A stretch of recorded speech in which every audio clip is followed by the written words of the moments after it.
friends, what's up? Welcome back to my channel. Welcome back to another video. Today we are doing a little Boozy Q&A. I asked you guys on Twitter and on Instagram to submit any questions you have, and we're going to be going through them right now. First off, let's start with Twitter. Let's do one from Twitter. This is from Scribe of Eleanor. I hope it's Eleanor. Sorry if it's not. I'm sorry if I pronounced that wrong, but I adore you. I love tweeting with you. I think you are just an awesome person. Can I just say that real quick? I mean, you guys are all awesome, but this person interacts with me so much on Twitter, and I love it. I love talking with you guys. Like, seriously. I feel like Twitter is like just our giant group chat. So if you haven't followed us over on Twitter, definitely do that because we have a good time. Oh, she has 3 questions, so let me just rattle these off real quick. Number 1, are you ever tempted to wade more into beauty community drama in your videos, but then stop yourself? Yeah, I definitely am. I feel like I do talk about a fair amount of the drama. I mean, some things I choose to I don't really give a shit about, but some things I do, and when I do tend to really care, I do try to always talk about it. It's a fine line. I feel like to have a beauty channel and also discuss things that are kind of going on, because a lot of times when I do kind of wade into something I want to talk about that isn't like fun and happy beauty stuff, I get a ton of comments, and I understand, but saying like, you know, you're so negative and I come here to like get away from all that, and then you talk about it and it's like I can't relax. And so for that reason, I do totally understand, and I definitely do hold back a lot. I never want to do drama or anything like that. I really don't. But I love talking about things, and it is my community, so I do have opinions, you know, which I think that I've shared a lot of this year. And quite honestly, I think it scared away over half of my audience that have now left. So, you know, it's the price you pay, but I don't regret it. You know, all I can do in this life is just say how I feel. That's just the type of person I am. So yes, I do actually wish that I could say more, but just from how this past year went, I, honest to God, lost probably over half my audience. I mean, you guys can see it in my views. I don't get that many views. That was hard. That's hard. It's hard when people leave, you know? But it is what it is. You know, what am I going to do? Just not talk? Of course not. I'm a talker. Number 2, have you ever fangirled over meeting someone from YouTube, and who was it? I have such an embarrassing story. Yes, I have fangirled. Jackie Aina definitely was my biggest fangirl moment. I did not know she was going to be on this trip. It's when Alok and I went to Fort Lauderdale with Sigma, and Jackie was there. I didn't know who else was going to be there, and we walked into the house that we were all staying in, and I went, Jackie! Like, and she has no effing idea who I am, and I'm just screaming, Jackie! Like, because I didn't know, I don't know. I did not play it cool. So I randomly screamed Jackie, and she very kindly was like, hi, like, I have no fucking idea who you are, because why would she? I don't think she did. She was literally an angel. And then I had to go get ready. We were going to dinner, and then we were running out to, like, the limo that we were all riding in. I was just like, Jackie, can I just say, I love you so much. Like, it was, like, really intense. Alok was like, reel it in a little bit. Like, calm down. You're gonna scare her. So then I was like, okay, I gotta stop. And then we went out on this boat, and we didn't expect there to be all these crazy waves. And Jackie was walking around, and I was so terrified that she was gonna, like, go over the edge. So I was like, Jackie, be safe! Like, I was so concerned with her safety the whole time. And for some reason, she followed me, and she still talks to me to this day. I don't deserve it. I'm sure I was horrifying to be around, because I just could not believe I was in Jackie Aina's presence. So, yeah, that is definitely my biggest fangirl moment. I know there's others, but Jackie Aina just takes the cake. That was the big one. Number 3, what is your most embarrassing YouTube moment? Actually, that one. And pretty much every brand trip I ever went on. I don't think I would ever go on a brand trip again. It can get awkward. It can get a little catty. I don't understand why I'm there. It's like, and I don't mean to sound ungrateful, because I would have never traveled in my life if it wasn't for brands taking me places. You know what I mean? So I'm extremely grateful. But there is this weird pressure when you're there. Like, you don't know who likes you, who doesn't. It's, you know, and then like, it's like, oh, you're all having fun. And then you remember, like, oh, the brand brought me here so I can just shove shit down people's throats. You know what I mean? Like, product and stuff. It's like, we're all having a good time, and then randomly they'll start bringing out, like, platters of primer that they want us to sit there and play with for, like, an hour, and, like, talk about it. And it's like, oh, that's right. Well, that's why they fucking invited me here. I forgot. I thought we were just having a good time. Anyway, I think the Jackie Ina thing was definitely my most embarrassing moment. There are some others where people were really, really, really rude to me in front of a lot of people, and it made me super uncomfortable and embarrassed. But we have since made up and fixed that, and it's no issue now, so whatever. Great questions, though. Oh my gosh, I was not expecting such good questions right off the bat. Let's hop to Instagram, and my biggest fear when I do these Q&As is, like, thinking, like, no one will ask any questions, because, like, who the fuck cares, you know? My husband asked a question, if he's watching. No. In your wildest fucking dreams, but not on this planet, guy. You guys are nasty in this Q&A. Someone said, Lunar Lua said, I'm gonna be wild and ask your favorite position. I'm gonna be corny and say CEO. And I'm not a CEO of anything. But I do believe my mother-in-law watches my channel, so I don't want to, I can't. Oh, my cheeks are turning red. You really got me. Why are my cheeks so big? Don't you think I look like a chipmunk sometimes? Anyway, Nikki Cruz asked, are you and Alok going to have kids? I love your videos, girl. Thank you, Nikki. We hope so, and we've hoped to for a very, very long time. It's never happened. We're kind of on pause of trying right now because I would really like to be in a house, but I never know how to talk about this. It never seems like the right time or appropriate. And I want to be sensitive to those who don't enjoy talks of kids and stuff, because I know it can be traumatic for some people, and I really, really respect that. And I'll be honest with you, it kind of is for me too. I had a hard time this past year when it felt like every influencer was pregnant, and it's like the one thing you want and it's not happening. It's a hard time. It's not an easy time. I will say we're going to have to look into options, and that's just that. My plan has been to just get into a new house because, you know, we're renting right now. We have no room for a baby, and I know everyone says you make do and you figure it out. We literally have no room. Not even for like a pack and play or something. I don't know. So my plan has been to be able to buy our first home and then to start looking into treatments and things like that. Alok is adopted, so that's always something that's been on our mind a lot too. Both him and his brother are adopted, and it's something he's also passionate about.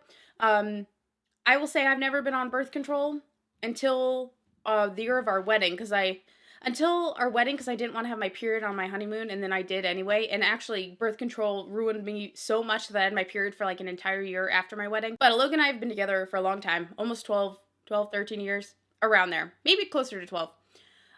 I've never been on birth control, and I've never gotten pregnant, and I have had a miscarriage. So I hope none of that's triggering for you guys. The dream, yes, would love to have kids. The journey to get there is complicated for us, and I'm nervous for it this next year for 2022, but it's definitely a primary thought and a primary goal for 2022 for us to figure out what the next step is and what our options are. Thank you, Nikki. Nicholas Martini asked, how are you so nice? Thank you. And that means a lot to me because I feel like this past year, I was so much more open about my thoughts and feelings and opinions on things. I had a bit of a weird wake-up call where, because of my seizures and everything like that, I almost felt like I wasn't really being myself for a long time. I was so afraid of offending anybody and losing any viewer or losing anything, to where I wasn't honest with how I felt with certain things. I mean, this year's just been very eye-opening for me. And I had 2 friends in high school who passed away from seizures. And that, when I started having them, it scared me. I'm scared to this day. I'm scared almost every day. I'm scared a lot of the time. I stopped hiding how I felt so much, and I was just more open on my opinions, and I wanted to use this platform for some type of good. Something, you know, and other than just makeup. And I know that bothered a lot of people. I have to pay for the repercussions of being so vocal of touchy, tough topics in this year especially. I think when I posted on Instagram in support of Joe Biden on Inauguration Day, I think I lost like 15,000 followers on Instagram alone. Maybe closer to like 12,000, and then half my views were gone, and people were shocked. I feel like I'm not a good person. I feel like I'm not very nice. I feel like I'm bad, basically. Just because to this day, and I don't care, people are getting their aggression. I mean, I care a little bit. To this day, I get pretty fucked up DMs from people who were viewers for a long time, and to this day, they are bothering me. And I haven't posted anything else on political on Instagram since, you know, in a very long time, because it's the messages were getting a little crazy. Um, but I didn't like that so many people were so shocked to find out that I felt a certain way about certain things. I kind of felt like, what impression am I leaving on people that they think that I agree with that? Because I do not. So I appreciate you saying that I am so nice, because this year I have felt not nice. I have felt like everyone thinks I am the worst. And that's hard when you're just trying to be true to yourself.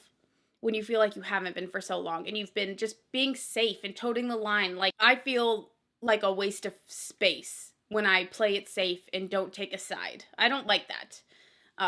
So it's just, I don't know. I don't think I'm that nice, but I appreciate you saying that. It makes me feel a little bit better about myself when I've been confused this year on how people really see me. So I hope more people do think I'm nice, because I never have ill intent. I really don't.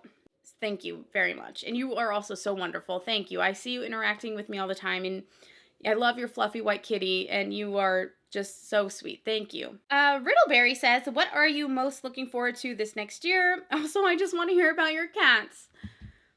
This next year, I mean, I pretty much said it all. I'm excited to hopefully move and have our first home together that's actually ours. We've never not rented. And so I'm really like, I want to paint a wall or something. You know what I mean? Or I want to change a light fixture. Like, it's those little things that I just dream about. I dream about changing a light fixture, you know, things like that I can't do now and I have never been able to do. Alok and I have projects we are working on together, which I'm extremely excited for. I'm also starting my second channel, hopefully in January. It is completely not beauty related. It's not a drama channel. It's something else. And it's something I've wanted to do for the longest time. And I was waiting until we got a house to start it. And I don't know when that's fucking happening because the market is so insane right now. So I'm just doing it. I'm jumping. I'm starting it in January and I can't wait. And I hope you guys will be there to see it because it's going to be awesome. Manda said, did you like your Botox experience? Will you get it again? I loved my Botox. I haven't gone back since. That was my first and only time. And I mean, you can tell my forehead still has some, like, it moves again and my wrinkles are back. I would get it again tomorrow if I wasn't saving for like house things. You know, I got that great Groupon and then I haven't felt like paying for it again. I paid for it. I didn't get it for free or an ad, and it was offered to me. I hope you know it was offered to me. I felt weird, you know? I mean, I would love to. That would be amazing to not have to pay for Botox or injections, but it just kind of felt, I don't want to say, because I'm not trying to judge anyone who does get it for free. Like, good for you, you know? Seriously, this world ain't cheap. If you can get it for free, get it for free. At this point in my life, I feel weird getting it for free. You know? It just feels, I don't know. But I loved it and I would definitely get it again. I haven't because I don't want to pay for it again. But it was worth it. Those 3 months were worth it. Spike5 says, can you give my dog Spike a shout out? What's up, Spike? How you doing? Let Me Be Your Song says, do you feel that you're too hard on yourself? It breaks my heart when you pick on your mistakes on YouTube. This is something I have been wanting to talk about and address for a long time because I know that you are right. You are right. You are absolutely right. Yes, yes, yes. I'm trying to think of how to phrase this because I don't want it to be me picking on myself again. It's something I've done my whole life. You know what? It's hard. Ugh. It's hard talking about it and I don't like to, but I was severely bullied in school. And I always had too much pride to admit it to like my parents or to teachers. So I never got any help. Dealt with it by myself. And it was awful. It literally was Mean Girls, but like in grade school, middle school. Like I was invited to a sleepover once. I won't even. It was brutal. So I think over time, I developed a habit of criticizing myself before anyone else can. And it almost seems like I want to let everyone know right away that I'm not good at this, so please don't think that I'm good at this because I'm not good at this, and I agree with you that I'm really, really bad. I don't know why. I guess it's like, I guess it would be like insecurities, low self-confidence. It's just weird because I don't feel insecure. I don't feel like I don't have any confidence, but it's almost like it's in the back of my head because I know when I'm editing, I see it all the time. I'm like picking on myself, picking on myself, picking on myself. And Alok says it too, like when we're just home and I'm talking, sometimes I don't realize how bad I'm talking about myself. It's definitely on my 2022 list of things to deal with because I am awful at it. Does that count? Like, and I don't know the line between being like obnoxious and like self-obsessed and being like too hard on yourself. I don't understand where the line is. I don't. I don't. I'm so afraid all the time of sounding arrogant or sounding cocky or sounding better than other people that I think I like overdo it. I don't know why I do that. I hate it too, you guys. And I see all of your comments. I really do. There's always comments that say, like, I can't watch you anymore. You're too negative. It's too hard to listen to you say these things about yourself. And then for me over here, I read that and I feel like it just snowballs even bigger. And I'm like, why am I doing this? Like, everyone literally hates me now because I'm so annoying. Like, you know what I mean? It's like I read that and I'm like, fuck, why do I do that? You're absolutely right. And it's really, really hard. And it just has to do with things from a long time ago that maybe I haven't ever dealt with and I really don't want to. So I don't know that I'll get better and not do it as much, but I know that I am trying to not do it as much on camera. And that's about as much as I can promise. You know what I mean? I don't know that I won't ever stop thinking this way. Oh, and I didn't even talk about the cats. Oh my gosh, the cats are amazing. This was a hard year for us with the kitties because if you didn't know, I have 3 cats. I have Lola and Luca. We got them when they were babies and we didn't get them fixed in time. And they had one perfect little angel, and that is Leo. Neither myself or Alok are Italian, but we have 3 little Italian cats. It's like Lola, Luca, and Leo. I don't know why. I think if you live in Jersey, like you just automatically are at least like 10% Italian because it's everyone's Italian. Everyone eats Italian. Everyone speaks Italian. You just kind of turn Italian here. It's kind of crazy. But this year was a hard year because Leo, I'm sure I've told you guys, Leo was diagnosed with diabetes. We thought that he had diabetes. We were pretty sure. The vet wasn't sure. Anyway, we went back and forth with testing and things like that, and they decided, yes, he does have diabetes. We were really scared we were going to lose him for a minute or that something bad would have to happen to him. This year was really hard for us with that. I know there were weeks where I wasn't filming and it was just, guys, because when you don't have kids, like your pets really are like your kids. And I don't mean to be insensitive and compare them to children. If that offends you, I do apologize for that. But they are our babies. I mean, they're our babies. So to think that we almost lost him this year was hard. And I didn't talk about it. It was too hard to talk about. You know, some things are too hard to talk about. And it was too hard. And so I know I was gone a lot this year, but we were having a really hard time getting him figured out and getting him regulated. And you guys, he almost lost his entire ability to walk. And that was really hard. So he needed just constant help, you know, and every time you think you're hoping he's getting better and it looks like he's getting worse. And I could tell my other cats knew. They were, you know, his real parents. They were worried, and it was hard. It was a hard year with that. And again, I want to apologize for not being here a whole lot this year. It was a hard year. For all of us. But today I can say he's never been better. He's getting the strength back in his legs. We finally have the right dose of insulin figured out. We have the correct foods figured out. We're on a rigorous time schedule for feedings and for his shots. Alok and I both give him his insulin shots, try to help him understand when it's playtime, and then also when he needs to rest. It's a lot. I'm sure if you have diabetic pets, you probably understand, or even if you yourself have diabetes, of course, you know, I don't want to compare the two, but just you can understand somewhat of the world we were going through with a cat who can't understand, you know. but he's doing great. He's getting strength back in his legs. He's walking. This week was the first week that we saw him jump, and it looked good. So it's just finally, he couldn't even jump, you guys. He couldn't. He could barely get in and out of the litter box.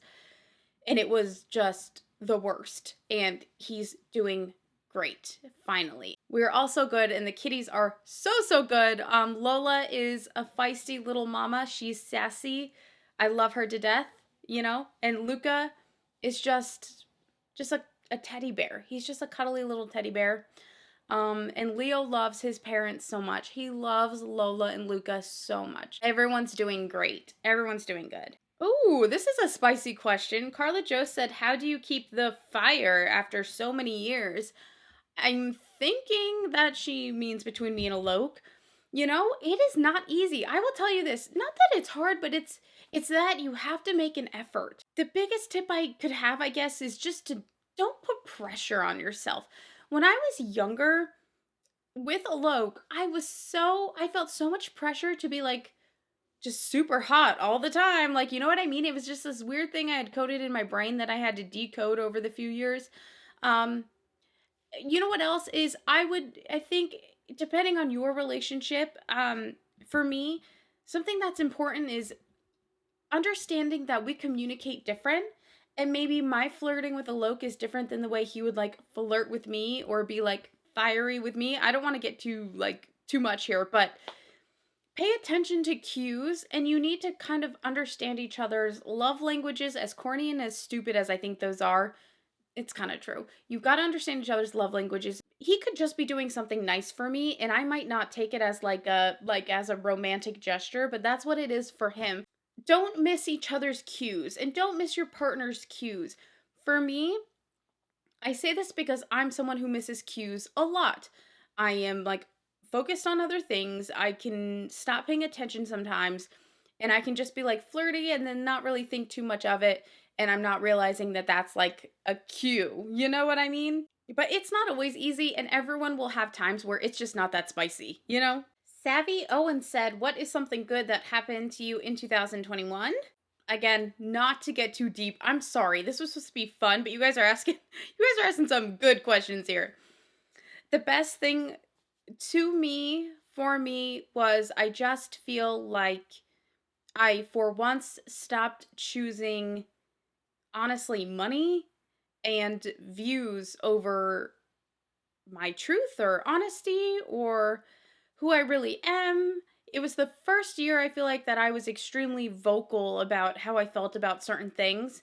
And that's not easy when you know that if you piss enough people off on YouTube, there goes your income, You can't pay rent anymore. You can't buy food anymore. That's scary. And honest to God, it's probably not worth it. And I'm not encouraging anyone to do it, but I want everyone to know how hard that is for me. I'm not the type to rock a boat. I'm not the type to fight with fellow influencers like I did this year a lot. I'm not the type to piss off brands that could really affect your career going forward. I am not that type.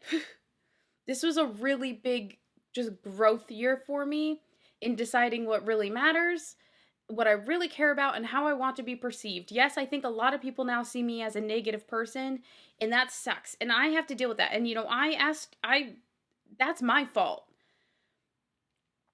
I accept the consequences of my actions. You know what I mean? But it was a big deal for me, and I'm really proud of myself for that. It's not easy for me. For me, that would be the good thing that happened to me in 2021. I dealt with a lot of shit, a lot of internal shit that, yeah, like I said, it probably pretty much ruined my YouTube career, but I'm better for it. It's like I'm not afraid anymore. And if I can't keep doing YouTube, then I don't. And guess what? I go to work. I get a job. I don't have this fear of not being super successful on YouTube anymore. And it's crazy, but I think that was the best thing that happened to me this year, because I feel like I was always so pining for views and attentions and other big influencers to follow me and how do I collab with somebody big? It's just ugh. I hate that, and I'm so past that, and I so do not care. So I guess the best thing for me in 2021, definitely just personal growth and not being afraid anymore. And it's really hard for me to not be afraid. So it's a really big deal. So that's it. Aside from that, the other thing, it actually really ties into this. It was a huge honor for me, and it's something I did with pride and I'm so proud of, but it cost me way more than I would have ever made off of any YouTube campaign ever. These people were not paying me barely anything. And honest to God, when they came to me, I didn't want anything. I said I would do it regardless. But the state of New Jersey, my state, New Jersey, asked to partner with me to help spread COVID-19 awareness, the vaccine, promote the vaccine. And it was one of the proudest moments ever. And I was so honored to do it. And it cost me a lot. It cost me a lot financially to do this. It technically, if we're comparing, it wasn't worth anything. It was a really, really, really, really, really small check, but that was fine with me. I was honored to participate, and it ended up costing me literally thousands of followers. And I would never take it back, and I was so proud of that. And I'm so proud that I did that. And we had some other really cool things planned, and unfortunately, we had to stop because there were some crazy messages being sent to both the campaign and myself, and it scared them, okay? It scared New Jersey, the things that people who had followed me for years were saying. So they decided to end it early, and that was hard for me, but I'm proud of myself for doing it, and I never stopped, and I'm proud of myself for that. Because I think Shay a few years ago would have been like, cancel this now, I'm losing too many followers. This year I said, what are you gonna do? You know, it is what it is. I'm proud of that. So that's it. Next, Madison. I hope I'm pronouncing that correctly. Madison said, it's with a T, so I hope that's correct. Said, describe your dream house. Oh, this is also hard for me because we had it and we lost it this year. And I mourned it for over a week. I'm not kidding you. I couldn't stop crying. It was one of the houses that we put an offer in. They accepted. We were psyched. We were just waiting on the contract to be sent over. And then, they're supposed to have it sent over by 6 p.m. the following day. So Loke and I are like, on our laptops, we're like, oh, look at this counter. Like, look at this. Look at these floors.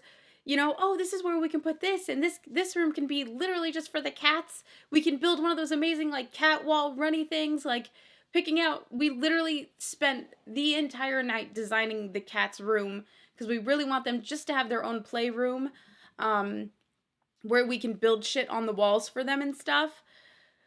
And this house had it, and it was that, and then also it was what my dream house would be like a 1920s era home or a pre-war home in New Jersey that's really, really old. And this one was 1920s homes. I love so much. There's really interesting things in a lot of them.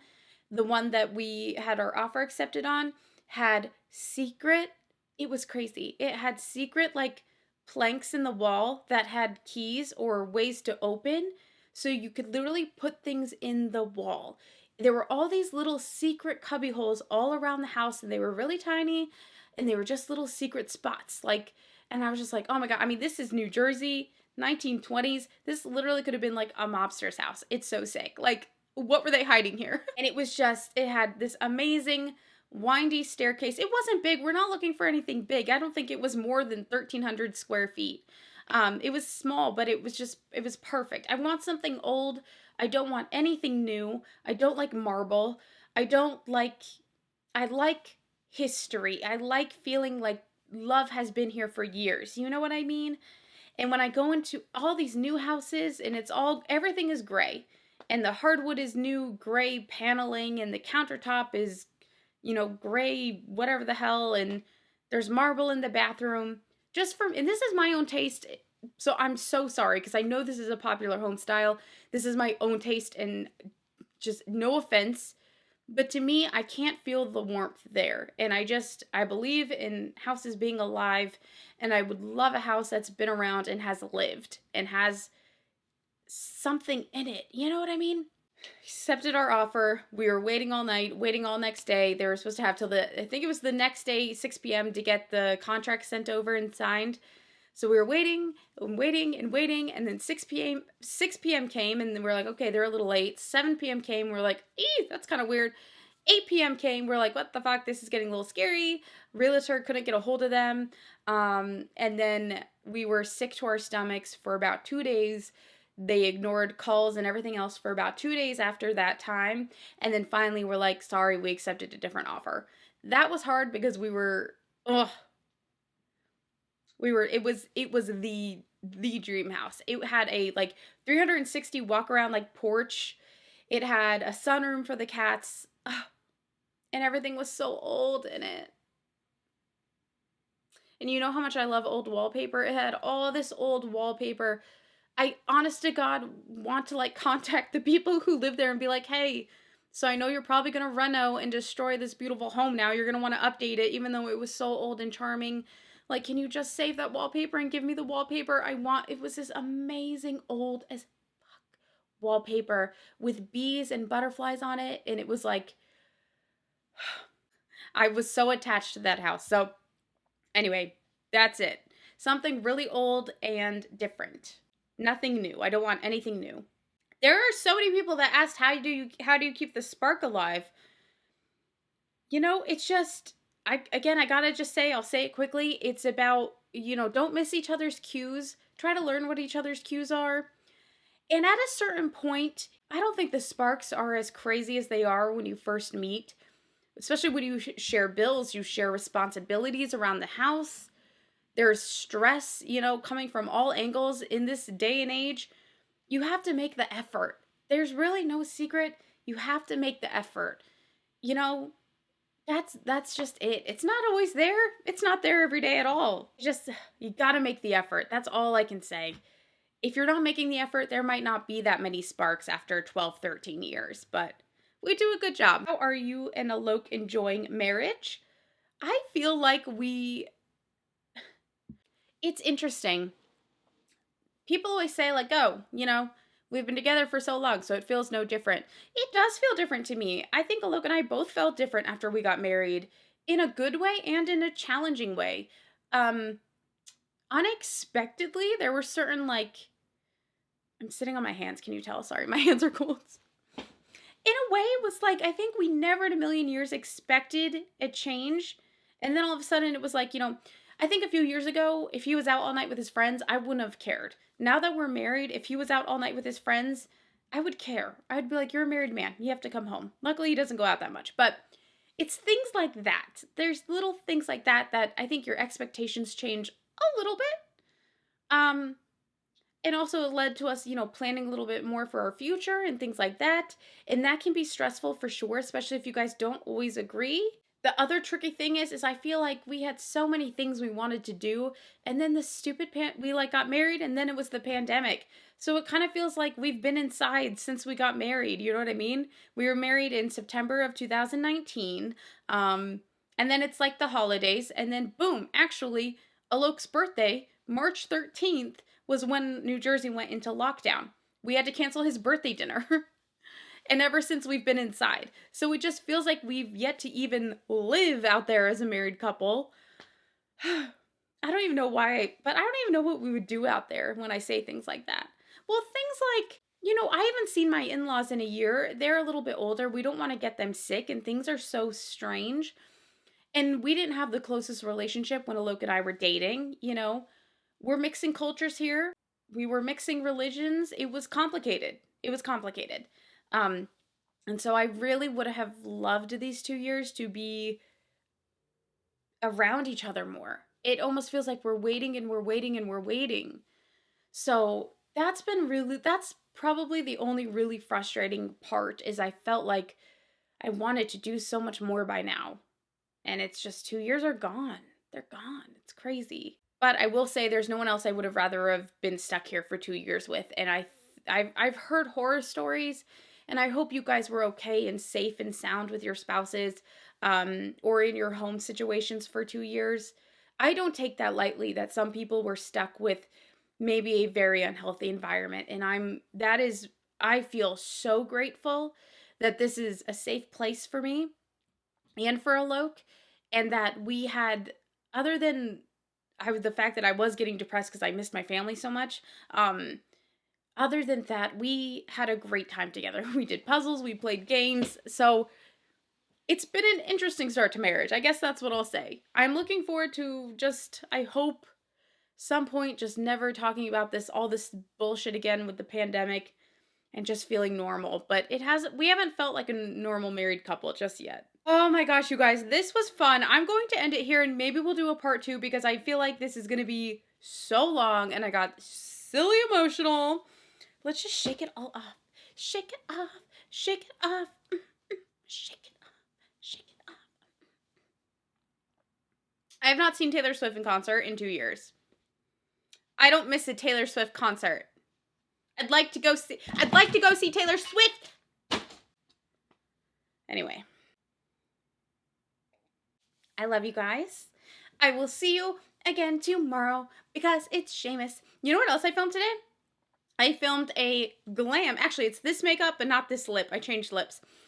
A full, unedited makeup video again. This one, I'm not in a rush. I'm not in a hurry. And I'm so scared to go and it's not that I have to edit it, but I have to obviously put all the clips together because they're saved in individual files and upload that to YouTube. And I'm scared it's going to be 2 hours long. And I'm going to post it. And anyone who wants to watch it, it's there for you. If you don't want to watch it, I totally understand. Anyway, I will see you guys tomorrow with that video. I hope that you like it. I love you, and I will see you again. Oh my God, I'm repeating myself now. I'll see you tomorrow. Bye.